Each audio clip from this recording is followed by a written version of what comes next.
We have done series of dagyawans or serbisyo karaban kato mga barangay nga naapil no sa LCAC. And I think saksi ang DTI, saksi ang TESDA, even ang DOLE that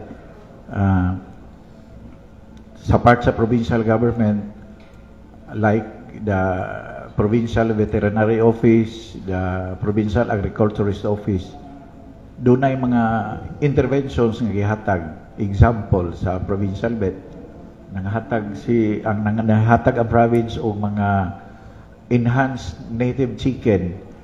And then example sa agriculture, I think mga planting materials, mga katong fingerlings, and then feeds, and then sa tanang serbisyo caravan areas, di yun mawala ang medical services from the province.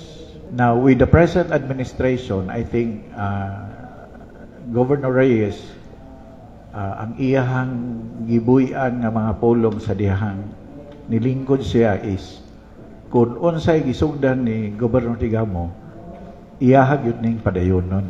Especially nining areas identified sa kining itong gitawag sa LCAC areas.